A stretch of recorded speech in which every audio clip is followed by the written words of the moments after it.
Hi friends, ఎలా ఉన్నారు? So వాటి వీడియో నేను మీకు మన ల్యాప్టాప్ అనేది ల్యాగ్ అవ్వకుండా ఏం చేయాలి అని చూపిస్తాను. సో నార్మల్గా మనం ఎలాంటి ల్యాప్టాప్ యూజ్ చేస్తున్నా కూడా కొన్ని రోజుల తర్వాత ల్యాగ్ అనేది సహజం. సో ఖచ్చితంగా కొంచెం ల్యాగ్ అవుతూ ఉంటుంది అనమాట. అది ఏదైతే బేసిక్ ల్యాప్టాప్స్ లైక్ 30,000 కానీ 40,000 బిలో ల్యాప్టాప్స్ అయితే ఇంకా ఫాస్ట్గా ల్యాగ్ అవుతుంటాయి. కొన్ని ఒక 2-3 మంత్స్కే ల్యాగ్ అయిపోతుంటాయి. సో దానికి ల్యాగ్ కారణం ఏంటంటే జంక్ ఫైల్స్ ఎక్కువ స్టోర్ అయిపోవడం వల్ల, ఎక్కువ వేస్టేజ్ స్టోర్ అవడం వల్ల మీకు కొంచెం స్లో అవుతుంది అనమాట. సో అవన్నీ ఎలా రిమూవ్ చేయాలి అండ్ ఎలాంటి సెట్టింగ్స్ చేసుకుంటే మనకి కొంచెం ల్యాగ్ అనేది తగ్గుతుంది అనేది వీడియో చూపిస్తాను. వీడియో కంప్లీట్గా చూడండి, నచ్చితే లైక్ చేయండి, షేర్ చేయండి, కామెంట్ చేయండి, ఛానల్ సబ్స్క్రైబ్ చేసుకోవడం మాత్రం మర్చిపోకండి.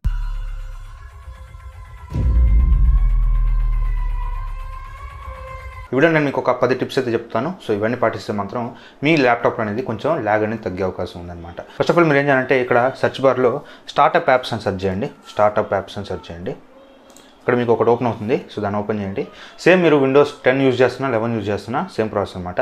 ఇక్కడ మీకు స్టార్టప్ యాప్స్ అని చెప్పి చాలా ఓపెన్ అయిపోతుంటాయి. అండ్ మీలో చాలా మంది తెలిసే ఉంటుంది, డిస్కార్డ్ ఎవరైనా యూజ్ చేస్తుంటే టీమ్స్ కానీ డిస్కార్డ్ కానీ మీరు ల్యాప్టాప్ని షట్ డౌన్ నుంచి నార్మల్గా ఓపెన్ చేస్తారు కదా, ఓపెన్ చేసిన వెంటనే అవి ఆటోమేటిక్గా ఆన్ అయిపోతుంటాయి. సో అవి మీకు బ్యాకప్లో ఇవన్నీ కూడా బ్యాక్గ్రౌండ్లో మీకు ఇవన్నీ కూడా స్టార్ట్ అయిపోతాయి అనమాట. సో వీటిని నాకు అవసరం లేదు, నేను యూజ్ చేయను అనుకున్నప్పుడు అవన్నీ కూడా ఆపేసుకోండి. లైక్ నేను చూడండి ఇక టోరెంట్ కానీ ఇవన్నీ ఆఫ్ చేసుకున్నాను. మనకి డిస్కార్డ్ కానీ స్కైప్ కానీ మైక్రోసాఫ్ట్ టీమ్స్ కానీ ఇవన్నీ ఆఫ్ చేసుకున్నాను అనమాట. సో ఏవైతే మీరు అవసరం లేవు అనుకుంటారో వాటన్నిటిని కూడా ఆఫ్ చేసుకోండి. దీనివల్ల మీకు పర్ఫార్మెన్స్ అనేది కొంచెం పెరుగుతుంది అనమాట. అండ్ తర్వాత మీరు విండోస్ అండ్ ఆర్ ఈ రెండు బటన్స్ని ఒకేసారి క్లిక్ చేయండి. కింద మీకు ఒక ఆప్షన్ అయితే వస్తుంది. సో ఇక్కడ ఏం చేయాలంటే పర్సంటేజ్ సింబల్ ఇచ్చి టెంప్ మళ్ళీ పర్సంటేజ్ సింబల్ ఇచ్చి ఓకే క్లిక్ చేయండి. సో ఇక్కడ మీకు ఒక స్టోరేజ్ అనేది ఓపెన్ అవుతుంది అనమాట.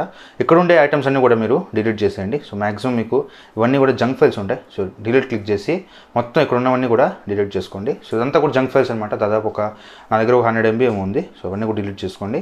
ఏదైనా డిలీట్ అవ్వట్లేదు అనుకుంటే స్కిప్ చేసేయండి. నెక్స్ట్ మళ్ళీ మీరు విండోస్ ప్లస్ ఆర్ క్లిక్ చేసి ఇక్కడ మీరు టెంప్ అని ఇవ్వండి. ఇక్కడ కూడా మీకు కొన్ని అన్నెసరీ జంక్ ఫైల్స్ అనేవి కనిపిస్తుంటాయి. సో కంట్రోల్ ఆల్ డిలీట్ చేసేయండి, రానివన్నీ స్కిప్ చేసేయండి. అండ్ నెక్స్ట్ వచ్చి మళ్ళీ విండోస్ ప్లస్ ఆర్ క్లిక్ చేసి ప్రీఫెచ్ అని సెర్చ్ చేయండి. ప్రీఫెచ్ ఇక్కడ కూడా మీకు కొన్ని జంక్ ఫైల్స్ అనేవి కనిపిస్తుంటాయి. సో మళ్ళీ ఇవి కూడా కంట్రోల్ ఆల్ డిలీట్. సో ఈ ఫైల్స్ అన్ని కూడా మీరు డిలీట్ చేసుకోండి. నెక్స్ట్ వచ్చి డిస్క్ క్లీనప్ అనమాట. సో మీరు డిస్క్లోకి వెళ్ళండి. మీకు లోకల్ డిస్క్ సి ఉంటుంది కదా, సో సీన్ క్లిక్ చేసి అక్కడ మీకు ప్రాపర్టీస్ అని ఉంటుంది. సో ప్రాపర్టీస్లోకి వెళ్ళండి. అక్కడ మీకు స్టోరేజ్ యూసేజ్ అని ఉంటుంది, దాన్ని క్లిక్ చేయండి. డైరెక్ట్గా మీరు సెట్టింగ్స్లోకి వెళ్తారు. విండోస్ 10 వేరే రకంగా వస్తుంది అనుకుంటా. ఏదైనా సేమ్ ప్రాసెస్. ఇక్కడ మీకు లోకల్ డిస్క్ సి ఉంది కదా, దీన్ని క్లిక్ చేయండి. ఇక్కడ మీకు టెంపరీ ఫైల్స్ అని కనిపిస్తుంది కదా, టెంపరీ ఫైల్స్లోకి వచ్చి ఇక్కడ మీకు కొన్ని ఆప్షన్స్ అయితే ఉంటాయి. ఇక్కడ డౌన్లోడ్స్ ఉంటుంది, దీన్ని ఒక్కటి వదిలేసేయండి. అండ్ కింద ఉన్న ఏ ఆప్షన్స్ ఏదైతే ఉన్నాయో మొత్తం అన్నింటినీ సెలెక్ట్ చేసుకోండి. అన్నీ లోడ్ అవుతున్నాయి. చిన్నగా ఇది కంప్లీట్గా లోడ్ అయిపోయిన తర్వాత మీకు ఇక్కడ చాలా ఆప్షన్స్ వస్తాయి. రీసైక్లింగ్ బిన్ కానీ ఇక్కడ మీకు ఇంకొన్ని ఆప్షన్స్ అయితే వస్తాయి. ఒక డౌన్లోడ్స్ తప్ప మిగతా అన్నీ కూడా డిలీట్ చేసుకోండి. అండ్ ఇక్కడ ప్రీవియస్లీ విండోస్ ఇన్స్టాలేషన్స్ అని ఉంటుంది. సో ఇదేంటంటే మనం ప్రీవియస్ వర్షన్స్ ఏవైతే ఉంటాయో, లైక్ ఇప్పుడు నేను విండోస్ 11లో ఉన్నా కదా, విండోస్ 10 ఫైల్స్ అన్ని కూడా ఇందులో ఉంటాయి. సో నేను ఇది కావాలంటే డిలీట్ చేసుకోవచ్చు. ప్రస్తుతాన్ని డిలీట్ చేయట్లేదు, మళ్ళీ డిలీట్ చేసుకుంటాను.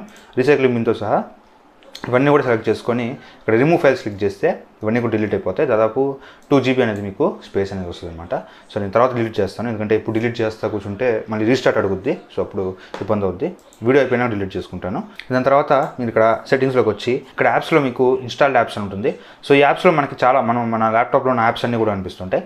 ఇందులో మీకు ఏదైనా సస్పీషియస్గా ఇది నేను డౌన్లోడ్ చేయలేదే అనుకున్న యాప్స్ అయితే మీరు అన్ఇన్స్టాల్ చేసుకోండి. చెక్ చేసుకోండి. అది default like Windows default apps అయితే వాటిని తీబాకండి. లేదు నేను డౌన్లోడ్ చేయని యాప్ లేకపోతే నేను యూజ్ చేయను ఈ యాప్ని అనుకున్నప్పుడు వాటన్నింటిని కూడా డిలీట్ చేసేసుకోండి. సో డిలీట్ చేసుకుంటే మీకు చాలా వరకు స్టోరేజ్ అనేది సేవ్ అవుతుంది అనమాట. ఆటోమేటిక్గా మీకు పర్ఫార్మెన్స్ అనేది బూస్ట్ అవుతుంది. తర్వాత దిస్ పీసీలోకి రండి. అండ్ ఇక్కడ మీకు సీ డ్రైవ్ ఉంది కదా, సో సీ డ్రైవ్ క్లిక్ చేసి ప్రాపర్టీస్లోకి వెళ్ళండి. డిస్క్ ప్రాపర్టీస్లోకి వెళ్ళండి. సో ప్రాపర్టీస్లోకి వచ్చాక టూల్స్ అనే ఆప్షన్ ఉంటుంది. సో టూల్స్లోకి రండి. ఇక్కడ మీకు ఆప్టిమైజర్ ఉంటుంది. సో దీన్ని క్లిక్ చేయండి. మీకు ఒక ఆప్టిమైజేషన్ అనేది జరుగుతుంది అనమాట. సో ఇక్కడ క్లిక్ చేసి ఆప్టిమైజ్ క్లిక్ చేస్తే మీకు ఆప్టిమైజ్ అనేది ఉందన్నమాట. సో విధంగా ఆప్టిమైజ్ చేసుకుంటుంటే 2 డ్రైవ్స్ కూడా మీ దగ్గర ఎన్ని డ్రైవ్స్ ఉంటే 2 డ్రైవ్స్ని ఆప్టిమైజ్ చేసుకోండి. సో దానివల్ల మీకు కొంచెం బెటర్ పర్ఫార్మెన్స్ అనేది ఉంటుందన్నమాట. సో ఇవన్నీ కూడా మీరు చేస్తే మాత్రం ఖచ్చితంగా మీకు ఎంతో కొంత ఇంప్రూవ్మెంట్ అనేది ఉంటుందన్నమాట. మాక్సిమం మీరు స్టోరేజ్ని క్లియర్ చేసుకొని ట్రై చేయండి. అన్నెసరీ ఫైల్స్ ఏవైతే ఉంటాయో అవన్నీ కూడా డిలీట్ చేసుకోండి. అప్పుడు మీకు ఆటోమేటిక్గా కొంచెం బెటర్ పర్ఫార్మెన్స్ అనేది ఉంటుందన్నమాట. వీడియో మీకు నచ్చితే లైక్ చేయండి, షేర్ చేయండి, కామెంట్ చేయండి. ఇలాంటి మరిన్ని టిప్స్ కోసం ఛానల్ని సబ్స్క్రైబ్ చేసుకోండి. Thank you friends for watching. Bye. జై హింద్.